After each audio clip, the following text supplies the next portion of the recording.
Even Manny came to Dallas when Errol fought Mikey. He said, I want to fight the winner, right? But when he saw how good Errol looked, he was like, he came to the fight specifically to fight. So I want to fight the winner, but then I think he changed his mind when he got in the ring. But I think that, who knows, man? But he's been, so Manny Pacquiao been saying he wants to fight Errol. So, I mean, I think that's cool. I mean, you have to voice your desires, and I think he's voicing his desires, what he truly wants.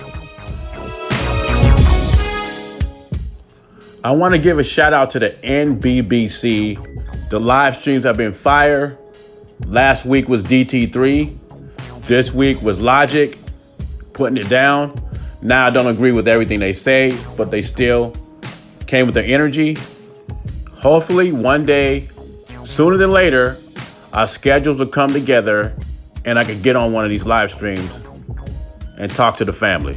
In early 2021, so far as 2 fights I'm looking at, Maurice Hooker against Virgil Ortiz. I'm really interested in that and see how Virgil Ortiz does against Maurice Hooker. I think this is a good measuring stick for Virgil Ortiz to see where he's at. Maurice Hooker is not going to lay down, but I do expect Virgil Ortiz to win, but I also think it's going to be a decent fight. And I think this one has the potential to be a good fight. Jaron Ennis is finally stepping up, and he's going against Sergio Lipinet. I think this fight will gauge how good Jaron Ennis is. Sergio Lipinet has one loss. He's been in there with Custio Clayton, undefeated fighter from Canada. And he's also been in with Mikey Garcia. So this has the potential to be a good fight. And I hope Jaron Ennis is tested in this fight to see where his heart's at, see how his chin is, and see how he reacts when he's faced with adversity, like we saw Ryan Garcia against Luke Campbell. Now, Derrick James, who is considered trainer of the year for some people, he has 2 unified champions in the stable. He said Manny Pacquiao changed his mind about fighting Errol Spence at the Mikey Garcia fight because he saw how good Spence was against the lightweight. Derrick James might be right, but I disagree with them. I think if anything, that encouraged Manny Pacquiao to take that fight because Mikey Garcia came from 135. So a lot of the experts and boxing fans are questioning Errol Spence's power. If he can't knock out a 135-pounder, how's he going to knock out a Manny Pacquiao? Even though James said Pacquiao changed his mind about the fight, he still thinks it's a possibility these two can fight next year. But I got a better idea for Derrick James, Bob Arum, top rank in the PBC. What about Terence Crawford fights Errol Spence? And I've been saying this a while. The winner gets Manny Pacquiao.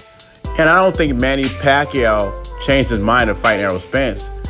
He's just looking for more lucrative offers.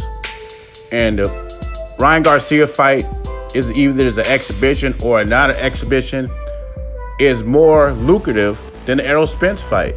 As far as unification matches, titles, Pacquiao's legacy is cemented. Right now, Pacquiao is trying to make money for his country. Manny Pacquiao could easily go fight Ryan Garcia.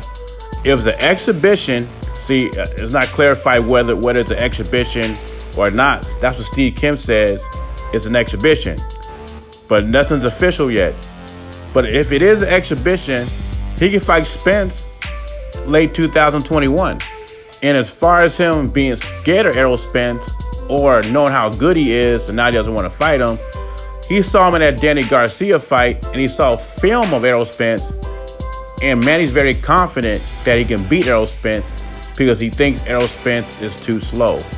In this stage of Manny Pacquiao's career, the reason he's picking Ryan Garcia over Errol Spence, everybody knows it's all about the cash.